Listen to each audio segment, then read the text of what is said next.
राष्ट्रीय अध्यक्ष का यदि निर्णय हो कि चुनाव लड़ना है और कुंडली कहे कि चुनाव नहीं लड़ना है। टिकट देना ना देना ये हमारे माननीय राष्ट्रीय अध्यक्ष श्री अखिलेश यादव जी का। देखिए, पीडीए एक विचारधारा है। दुनिया के किसी कोर्ट में मेरे ऊपर एक गमन का अगर कोई मुकदमा दिखा देगा तो मैं राजनीति छोड़ दूंगा। हमारा 60,000 परिवारों में पवन दुबे निवास करते हैं। कहा जाता है कि आप ज्योतिष के भी अच्छे जानकार हैं। उनकी जीप में बैठे हुए जो 5 लोग थे वो सब ब्राह्मण थे। नमस्कार, मैं अनुराग और आप मेरे साथ देख रहे हैं बेबाक बातें। उत्तर प्रदेश में 2027 विधानसभा चुनाव की तैयारियां इस समय तेज हो गई हैं। ऐसे में कुशीनगर जिले के खड्डा विधानसभा की सीट सबसे ज्यादा चर्चाओं में इन दिनों बनी हुई है। खड्डा विधानसभा से ही हमारे साथ पवन दुबे जी आज मौजूद हैं। पवन Dubey ji Saraswati group of colleges के निर्देशक हैं। आइए हम उनसे बातचीत करते हैं। सर, सबसे पहले तो आपका हमारे बेबाक बातें न्यूज चैनल के मंच पर बहुत स्वागत है। बहुत बहुत धन्यवाद, आपका भी बहुत बहुत स्वागत है। सर, आप तो शिक्षा क्षेत्र से जुड़े हैं, राजनीति में आने की कोई खास वजह?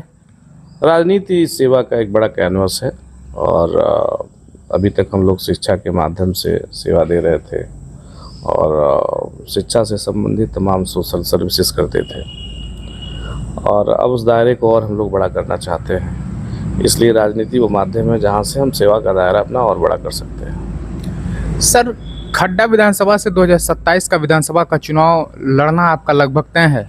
जी। पार्टी कौन सी है? समाजवादी पार्टी। यदि ऐसा हो कि समाजवादी पार्टी आपको टिकट नहीं देती है तो ऐसी स्थिति में पवन दुबे जी क्या करेंगे? देखिए, तो टिकट देना ना देना ये हमारे माननीय राष्ट्रीय अध्यक्ष श्री अखिलेश यादव जी का विवेक, अपना उनका अधिकार है और हम पार्टी के साथ मजबूती से खड़े रहेंगे। जो भी उनका निर्णय रहेगा उसको हम लोग स्वीकार करेंगे और जिसको भी वो नामित करेंगे हम उनके साथ रह करके और उनके जिताने का काम करेंगे। सर, उत्तर प्रदेश में ब्राह्मण हमेशा निर्णायक भूमिका में रहा है, ब्राह्मण जो वोटर रहा है। ऐसे में आप अखिलेश यादव जी की जो पीडीए है, सपा का जो पीडीए है, उसमें आप ब्राह्मणों को कहाँ देख रहे हैं? ब्राह्मण तो उसमें है ही। पी से तो कहते ही हैं कि पंडित है तो ब्राह्मण है। सर, परिभाषा बदल जाती है, कभी पी से पिछड़ा हो जाता है, कभी पी से पंडित हो जाता है, ए से कभी अल्पसंख्यक है, ए से कभी अगड़ा है। ऐसे में सर वो वास्तविक पीडीए की परिभाषा क्या है? देखिए, पीडीए एक विचारधारा है जिसमें पिछड़े, दलित, अल्पसंख्यक के अधिकारों के लिए उनके प्रति जो जिम्मेदारियां हैं उसके निर्वहन करने का एक संकल्प है, एक विचारधारा है। अब इसका ये मतलब नहीं है कि उसमें उस पिछड़े दलित अल्पसंख्यक की अगर हम उनका सेवा करना चाहते हैं, उनको आगे बढ़ाना चाहते हैं तो इसका अर्थ ये हो गया कि अगड़ा विरोधी हैं। ये अगड़ा विरोधी नहीं है, बल्कि एक विचारधारा है। जो भी पिछड़ा हो, जो भी दलित हो, जो भी अल्पसंख्यक हो, उसका कल्याण हो, वो आगे बढ़े, ये विचारधारा है। और हम लोग तो शुरू से, आप ब्राह्मण समाज को देखिए, उसने हमेशा पीडीए के लिए काम किया है। आप पूरा इतिहास उठा के देख लीजिए, ब्राह्मण समाज ने हमेशा जो भी पिछड़े हैं, दलित हैं, अल्पसंख्यक हैं, उनके लिए कार्य किया है, आगे बढ़ करके कार्य किया है। जब जयप्रकाश नारायण जी ने 85 बनाम 15 का नारा लगाया तो उनकी जीप में बैठे हुए जो 5 लोग थे वो सब ब्राह्मण थे। जब भगवान बुद्ध ने उनको ज्ञान प्राप्त हुआ और पहली बार उन्होंने आह्वान किया कि भाई उन्होंने सोचा कि किसको ये बात मैं बताऊं कि जो मुझे उतरा है, जो मुझे ज्ञान हुआ है, तो उसको स्वीकार करने वाले, उसको जानने वाले पहले 5 ही ब्राह्मण थे। तो हम लोग सब चीज़ स्वीकार करते हैं। और राजा राम मोहन राय जैसे लोग कौन थे? समाज सुधार पर उन्होंने काम किया। समाज सुधार का मतलब क्या था? छुआछूत था, ऊंच नीच का भेद था, उसको दूर करने के लिए प्रयास किया।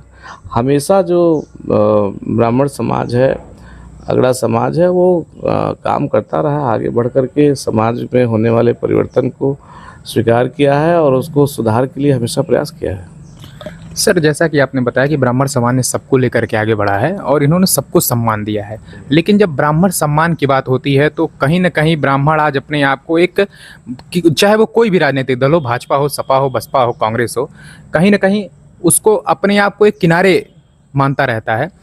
सपा के एक प्रवक्ता है राजकुमार भाटी। राजकुमार भाटी का बेहद ही एक अशोभनीय बयान ब्राह्मणों पर किया गया। क्या उस पर पवन दुबे को जब ब्राह्मण गुस्सा लगा? निश्चित रूप से उनकी जो भाषा थी वो गलत थी और जो उदाहरण दिया उन्होंने गलत दिया, तो किसी भी ब्राह्मण को गुस्सा लगेगा और उसके लिए उन्होंने सार्वजनिक रूप से माफ़ी मांगी है और माननीय राष्ट्र एक बार नहीं बीसों बार मांगी है और लाइव आकर के उन्होंने बोला है, कई चैनल्स पर उन्होंने माफ़ी मांगा है। फिर हमारे राष्ट्रीय अध्यक्ष जी ने भी जो है इस विषय पर सभी जो प्रवक्तागण हैं, नेतागण हैं, उनको बताया कि भाई किसी भी जाति की भावनाएं आहत ना हो, इसके लिए सभी लोग सतर्क रहें। सो उन्होंने सबको चेतावनी दी है। सर, आपने खड्डा विधानसभा का ही क्यों चुनाव किया और क्या आपको ऐसा नहीं लग रहा है कि खड्डा में बाहरी बनाम अंदर की लड़ाई हो सकती है या वहाँ आपको नुकसान हो सकता है? देखिए, खड्डा में मुझसे ज़्यादा लोकल कोई नहीं है। 60,000 बच्चे अभी तक, 18 साल से लेकर के 32 साल तक के 60,000 बच्चे हमारे यहाँ पढ़े हैं, लिखे हैं पिछले 20 वर्षों में। हर घर में पवन दुबे हैं। लोग एक घर बना करके अपने आप को लोकल कहते हैं। हमारा 60,000 परिवारों में पवन दुबे निवास करते हैं और हमारी वहाँ रोजी रोटी है, हमारी वहाँ व्यवस्था है, लाखों स्क्वायर फीट हमारे वहाँ बिल्डिंग है, तो हमसे ज़्यादा कौन लोकल है वहाँ पे। सर, खड्डा का जो मौजूदा नेतृत्व है, मौजूदा विधायक है, उनकी क्या स्थिति है? उनके कामों को लेकर के आप कितने संतुष्ट हैं? अब देखिए, काम का क्या है, वहाँ तो जिसको भी चुना गया है अगर उनसे पूछा जाएगा तो एक ही बात बताएंगे, उन्हीं को नहीं, जिन लोगों को भी चुना गया होगा, इसके पहले भी चुना गया है, वो एक ही बात वो बताएंगे कि हमने रोड बनाया, हमने हई वाला पुल बना दिया, वाला खड़ंजा बना दिया, नाली बना दिया। इसके अलावा बताने के लिए क्या है? कुछ नहीं है। सर, मौजूदा सरकार से शिकायत है और शिकायत है तो वह कितनी शिकायत है? अब मौजूदा सरकार से तो आप गैस एजेंसी पे चले जाइए, आपको शिकायत दिख जाएगी। आप पेट्रोल पंप पे चले जाइए, आप शिकायत दिख जाएगी। आप सोसाइटी पे चले जाइए, खाद लेने के लिए किसान दिन भर बैठा हुआ है, उसको देख करके आपको लग जाएगा। आप बेरोज़गारों की लाइन देख लीजिए, बेरोज़गारों के ऊपर लगातार लाठी गिराए जा रहे हैं, शिक्षक भर्ती नहीं हो रही है, सरकारी नियुक्तियों पर लगभग जो है ख़त्म होने की स्थिति है, बेरोज़गारी अपने चरम पर है, नए उद्योगों की स्थापना नहीं हो रही है, एम्प्लॉयमेंट जनरेशन पर जो आवश्यक कार्य होना चाहिए वो काम नहीं हुआ है, महंगाई अपने चरम पे है। आप 100 रुपये लीटर डीजल पेट्रोल 107 रुपये 6 रुपये आप ख़रीद रहे हैं, तो महंगाई तो अपने चरम पर है। तो जनता तो त्रस्त है, परेशान है। आपको जान के आश्चर्य होगा कि एक साल के अंदर 2 लाख आउटलेट, रिटेल आउटलेट बंद हुए हैं। ऑनलाइन बिजनेस ने हमारे रिटेलर्स का हालत ख़राब करके रखा हुआ है। जो कमाई पहले 100 रुपये होती थी, आज ऑनलाइन बिजनेस के नाते जो हमारे खुदरा व्यापारी हैं उनका बिजनेस 40% 50% पे आ गया है और अपनी पूंजी लगा करके, दुकान लगा करके, बैंक से लोन लेकर के EMI भरते हैं, रेंट देते हैं और कमाई है नहीं, दबाव बढ़ता जा रहा है। तो हर कोई ऐसा क्षेत्र बताइए जिस क्षेत्र में हम लोग जो है परेशान ना हो, मतलब आम आदमी परेशान ना हो। तो भाई हम लोग तो क्या है, अब आजकल में के डेट में भारत एक पूरा कंज्यूमर मार्केट है। पूरी दुनिया के माल का हम लोग डंपिंग है, डस्टबिन है। हम अपने यहाँ कुछ उत्पादन तो कर नहीं रहे हैं, असेंबलिंग कर रहे हैं। चाइना की बनी हुई चीज़ें लेके आ रहे हैं, यहीं असेंबल करके और कह दे रहे हैं हमारा ही। हम मैन्युफैक्चरिंग हब अपने देश को नहीं बना पाए और विशेष रूप से उत्तर प्रदेश में तो हम बुरी तरह असफल रहे हैं। सर, कुछ सेकंड के लिए यदि पवन दुबे जी को समाजवादी पार्टी से अलग कर दिया जाए और अगर उनसे पूछा जाए कि उत्तर प्रदेश सरकार की, मौजूदा उत्तर प्रदेश सरकार की पिछले 9 वर्षों की कोई एक ऐसी योजना जो पवन दुबे जी को अच्छी लगी हो? अब देखिए, ऐसे तो कोई ऐसी नई योजना नहीं लेके आए हैं कि आप उसमें कहें कि कोई आप ही बताइए कि ऐसी कौन सी नई योजना आ गई कि जिससे कहा जाए कि हाँ उत्तर प्रदेश में पूरा आमूल चूक परिवर्तन हो गया। अब आप रोड बनाने की बात करने लगे कि भाई रोड हमने चौड़ा कर दिया, तो ये एक प्रोसेस है, एक ग्लोबल फिनोमिना है। पूरी दुनिया में रोड अच्छे बन रहे हैं, अपने यहाँ भी बन रहा है। आप कोई ऐसा स्ट्रक्चरल चेंज बताइए कि जिससे युवाओं को जीवन पर सीधा प्रभाव पड़ा हो, किसानों के जीवन पर सीधा प्रभाव पड़ा हो, व्यापारियों के जीवन में सुगमता आई हो, व्यापार करने की सुविधा सुगम हुई हो। कोई एक चीज़ खुद ही बताइए। कोई ऐसी पॉलिसी अभी तक नहीं बना पाए कि जिससे कोई स्ट्रक्चरल चेंजेज हो। कोई भी आप स्कीम बताइए। आप अब जो चीज़ आप कहिए कि हमने तो बड़े पुल बना दिए, तो पुल तो पहले भी बनते रहे, नया तो कुछ नहीं किया। नई ऐसी कोई नीति बता दीजिए जिससे रहा हाँ भाई इस नाते बहुत सबको लाभ मिल गया। अब आप कहिए कि हमने ये चीज़ ऑनलाइन कर दिया, तो ये ग्लोबल फिनोमिना है, हर जगह सिस्टम ऑटोमेशन में जा रहा है, यहाँ भी ऑटोमेशन में जा रहा है। सर, बीजेपी कहती है कि हमने उत्तर प्रदेश में बेहतर कानून व्यवस्था को स्थापित किया है। क्या समाजवादी पार्टी की सरकार में कानून व्यवस्था अच्छी थी अपेक्षाकृत बीजेपी की सरकार में? देखिए, जब डेटा उठाएंगे तो जुडिशियल कस्टडी की डेथ ही उठा लीजिए डेटा। सबसे ज़्यादा अगर आप 100 मान लीजिए 100 हत्या हुई जुडिशियल कस्टडी में, उसका डेटा ज़रा उठा के देखिए किस तरीके से हत्याएं हुई हैं, जातियों को ध्यान में रख करके हत्या की कराई उस पुलिस कस्टडी में की गई है।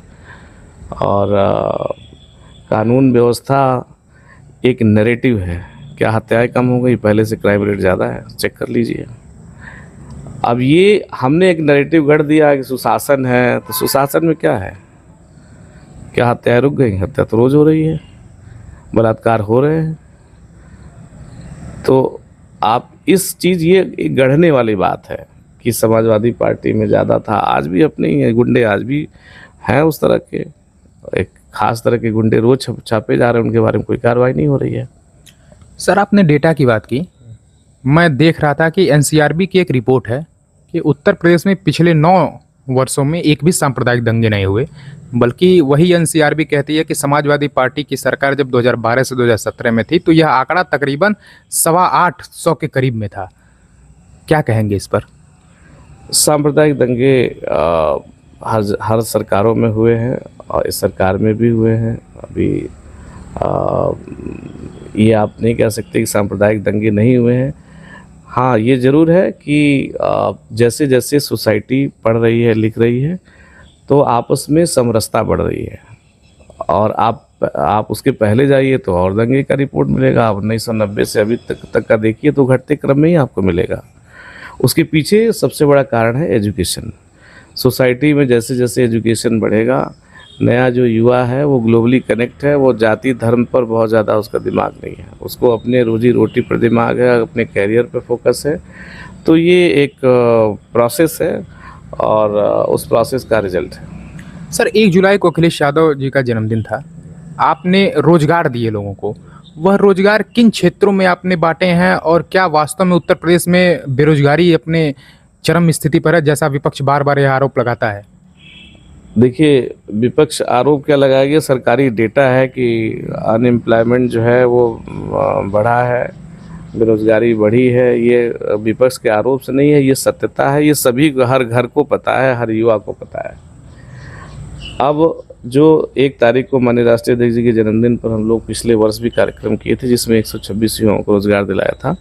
इस बार बहुत बड़े स्तर पर कार्यक्रम हुआ। देश की 14 बड़ी कंपनियां आई थी जिसमें रोटो स्टेट था, फिर बंसल वायर थे, रिलायंस है, जेप्टो है, टीवीएस का है, फिर उसके बाद सैंगविन है। इस तरह की 14 कंपनी आई थी और 1148 युवाओं का चयन हुआ है और 13 तारीख तक मैक्सिमम ज्वाइन कर लेंगे। अभी तक जो डेटा हम लोग के पास है करीब 700 से अधिक युवा ज्वाइन कर लिए हैं। अगले 3 से 4 दिन के अंदर जो बचे हुए युवा हैं वो दिल्ली, एनसीआर और गाजियाबाद, नोएडा में ज्वाइन कर लेंगे। सर, कहा जाता है कि आप ज्योतिष के भी अच्छे जानकार हैं। क्या कह रही है 2027 को लेकर के आपकी कुंडली? कुंडली कह रही है कि जो उद्देश्य है वो पूर्ण होगा। यानी सर, हम यह कह सकते हैं कि हम खड्डा के भावी विधायक के साथ बैठे हैं? भावी तो कोई भी कह सकता है, हो सकता है। भावी जो चीज़ भविष्य के गर्भ में है तो उसको कहने में कोई समस्या नहीं है, आप कह सकते हैं। सर, यदि आपकी कुंडली कहे कि पवन दुबे जी को इस सत्र में चुनाव नहीं लड़ना है, तो पवन दुबे जी किसकी सुनेंगे? राष्ट्रीय अध्यक्ष का यदि निर्णय हो कि चुनाव लड़ना है और कुंडली कहे कि चुनाव नहीं लड़ना है? बहुत अच्छा प्रश्न है कि अब ये ऐसा है कि पहले तो ये जान लीजिए कि कुंडली कह रही है इसीलिए लड़ रहे हैं और राष्ट्रीय अध्यक्ष जी का आदेश सर्वोपरि है। राम मंदिर में चंदा चोरी का एक विषय इस समय ट्रोल पे है। चंदा चोरी को लेकर के आपकी क्या राय है? वही राय है जो देश की राय है। आप जब देश की भावनाओं के साथ खेलते हैं तो जब आपकी आदत हो जाएगी भावनाओं के साथ खेलने में और पब्लिक को आप टेक इट ग्रांटेड लेने लगेंगे तो आपका मन बढ़ जाएगा। आप हर चीज़ में चालाकी करने लगेंगे, हर चीज़ में आप, वही हुआ यहाँ पे। आपने भावनाओं का जो बाढ़ था उस बाढ़ को आपने सत्ता हथियाने तक का उपयोग किया। अब उसके अंदर का जो तंत्र था उसको भी आपने विकसित कर लिया और लोगों का चंदा, लोगों का दान, उसमें इस तरह से छेड़छाड़ किया गया, इस तरह से लूट हुई। ये बहुत दुर्भाग्यपूर्ण है और श्रद्धा के साथ, भक्ति के साथ जो खेल हुआ है इसके लिए तो प्रभु श्री राम भी माफ़ नहीं करेंगे। सर, बीजेपी ये कह रही है कि जब यह मामला तूल पकड़ा उसके बाद समाजवादी पार्टी को राम याद आए, उससे पहले अखिलेश यादव ने मंदिर में दर्शन तक करने नहीं गए। महत्वपूर्ण ये नहीं है कि आदरणीय श्री अखिलेश यादव जी ने क्या किया क्या नहीं किया। महत्वपूर्ण ये है कि अखिलेश यादव जी ने तो नहीं कहा कि जाकर के चोरी करिए भगवान राम के मंदिर में, तो चोरी हुई ना। अब ये तो डाइवर्जन की बात है। आप पहले ये बताइए कि आपने चोरी क्यों किया। आप पहले इस प्रश्न का जवाब दीजिए कि मंदिर में दान चोरी हुई, चंदा चोरी हुई, उस चोरी पर जो लोग उसके संरक्षक थे, जो ट्रस्ट के मेंबर थे, वो लोग क्या कर रहे थे, उसमें गवर्नमेंट क्या कर रही थी। महत्वपूर्ण प्रश्न ये है। ये प्रश्न कहाँ आ गया कि अखिलेश यादव जी ने दर्शन प्रभु श्री राम का नहीं किया, और ये प्रश्न ही, ये तो बात का प्रश्न है। अभी आप जब हम आपसे कहें कि भाई सहजनवा किधर है, तो आप हमसे कहिए कि जो है आप बताइए बस्ती के बारे में। हम सहजनवा के बारे में आपसे पूछ रहे हैं, आप हमको बस्ती के बारे में बता रहे हैं, ये गलत है। आप बताइए ना कि कहाँ है। आप तो सहजनवा के रहने वाले हैं, तो बताइए सहजनवा के बारे में। बस्ती के बारे में हमसे क्यों पूछेंगे? प्रश्न का जवाब प्रश्न नहीं है, प्रश्न का जवाब उत्तर ही होगा। उत्तर दीजिए कि आपने चोरी क्यों की। क्या पवन दुबे जी को लगता है कि जो बाबरी मस्जिद थी वो सनातन संस्कृति के लिए एक गुलामी की प्रतीक थी?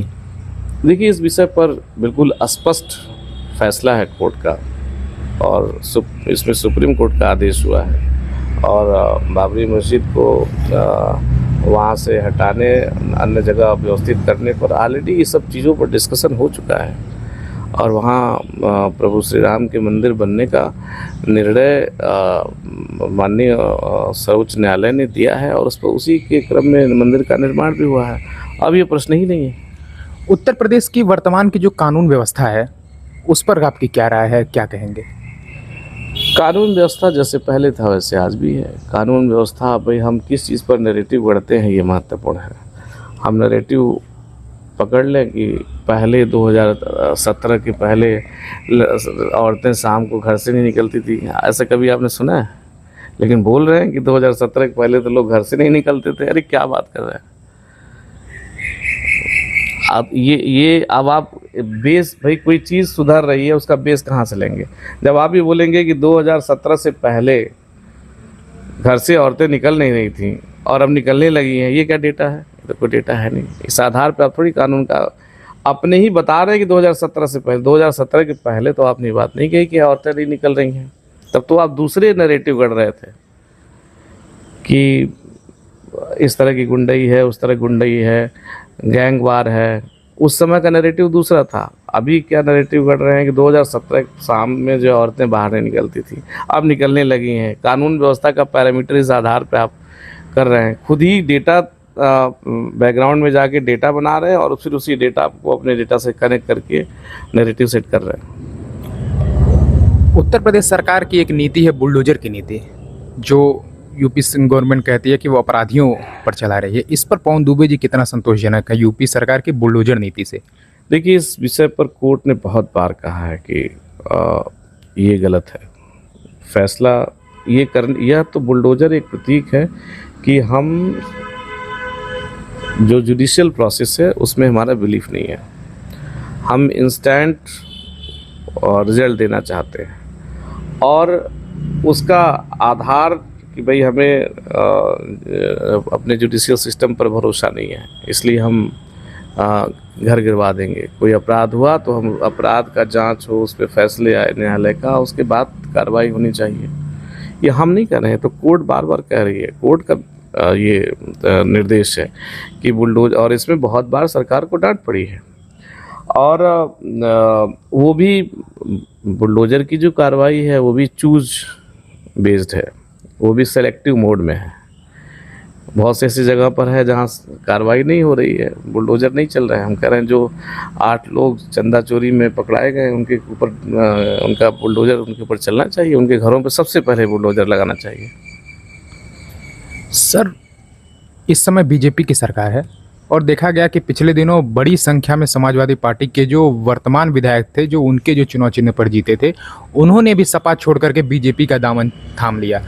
पवन दुबे जी को ऐसा समाजवादी पार्टी में क्या दिखाया? वो सत्ता के साथ नहीं जाना चाहते थे? कोई ऐसी मजबूरी थी क्या? नहीं, कोई हमारी मजबूरी नहीं थी, और बात विचारधारा की थी। हम एक सोशलिस्ट कैनवस है हमारा, उस विचार में माननीय राष्ट्रीय अध्यक्ष जी की विचारधारा और समाजवादी विचारधारा से प्रभावित हूँ। इसलिए जो है हमने समाजवादी पार्टी में अपनी आस्था व्यक्त की। सर, भविष्य में कभी अगर समाजवादी पार्टी छोड़नी पड़े तो पवन दुबे जी किसका दामन थामेंगे? अभी तो कुछ हुआ ही नहीं, तो ये प्रश्न ही बड़ा हाइपोथेटिकल है, इसका कोई मतलब नहीं। मैं समाजवादी पार्टी में छोड़ने की कोई बात ही नहीं है। पूरी निष्ठा हम लोगों की है, हमारी पूरी निष्ठा माननीय राष्ट्रीय अध्यक्ष जी और उनके विचारों में है। सर, एक आप पर बड़ा आरोप लगता है गबन का, भ्रष्टाचार का। क्या उस आरोप में कितनी सच्चाई थी और वह पूरा विषय क्या था? आखिर यह आरोप आप पर, इतना संगीन आरोप क्यों लगाए जाते हैं? ये सब 20 साल पहले की बातें हैं। दुनिया के किसी कोर्ट में मेरे ऊपर एक गमन का अगर कोई मुकदमा दिखा देगा तो मैं राजनीति छोड़ दूंगा।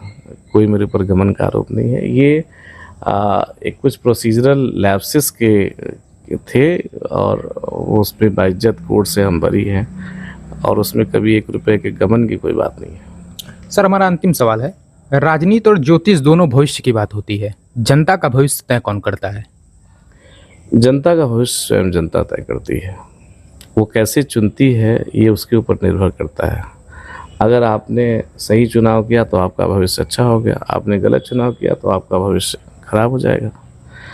इसको आप देखिए, एक उदाहरण के तौर पे नॉर्मल मेजॉरिटी भी नहीं मिली थी डॉक्टर मनमोहन सिंह जी को, और प्रधानमंत्री बने 2004 में,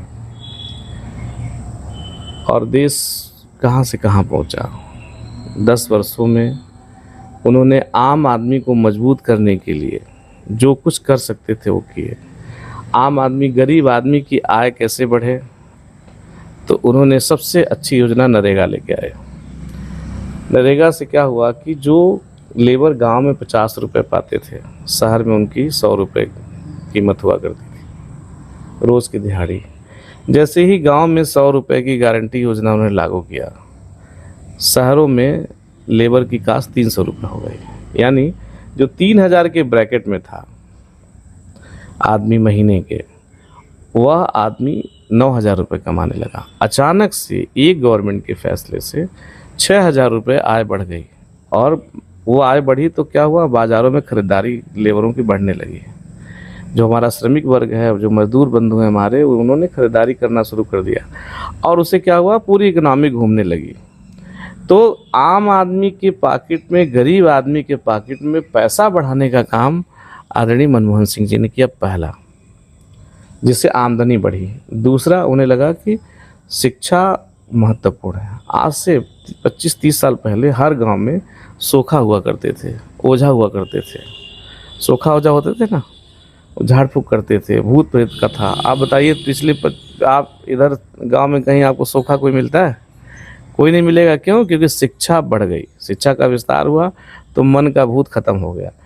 तो उन्होंने इस बात को समझा कि शिक्षा जरूरी है और इसको व्यक्ति का अधिकार बनाया जाए। तो उन्होंने राइट टू एजुकेशन लाया कि शिक्षा व्यक्ति का अधिकार है, हर बच्चा जो जन्म लिया है उसको मुफ्त शिक्षा मिले। तो उन्होंने सर्व शिक्षा अभियान से लेकर के और स्कूल चलो अभियान और सारा कुछ जो आप मिड डे मील, ये सब कुछ आप देख रहे हैं, उन्होंने लागू किया। उससे शिक्षा पर विस्तार दिया उन्होंने। तीसरा, उन्होंने लागू किया NHRM योजना, 1 रुपया रसीद पर आप जाइए और CSC में और सिविल हॉस्पिटल में जा कर के आप इलाज करा सकते हैं। तो आदमी के स्वास्थ्य पर उन्होंने काम किया। चौथा, उन्होंने कहा कि जो भी आदमी टैक्स देता है गवर्नमेंट को और गवर्नमेंट उस टैक्स के बदले खर्च करती है लोक कल्याण कार्यों में, तो जनता को जानना चाहिए कि मेरा जो पैसा जा रहा है सरकार के हाथों में, वो सरकार पैसा कहाँ खर्च कर रही है, इसकी सूचना होनी चाहिए। तो उन्होंने चौथा लाया, राइट टू इन्फॉर्मेशन, RTI लेके आए, आम आदमी को मजबूत किया। और चौथा, उन्होंने फूड सिक्योरिटी बिल भी लाने का प्रयास किया। तो आम आदमी की शिक्षा, स्वास्थ्य, रोजगार और सूचना का अधिकार, इस पर उन्होंने आम आदमी को मजबूत किया। तो ये महत्वपूर्ण है कि पब्लिक जब चुनेगी, उसके चुनाव पर निर्भर करेगा कि उसका भविष्य कैसा है। यह थे हमारे साथ खड्डा विधानसभा से समाजवादी पार्टी के नेता पवन दुबे जी, जिनसे वर्तमान राजनीतिक परिदृश्य और आगामी विधानसभा चुनाव पर चर्चा हो रही थी। खबरों में बने रहने के लिए आप देखते रहिए बेबाक बातें। धन्यवाद।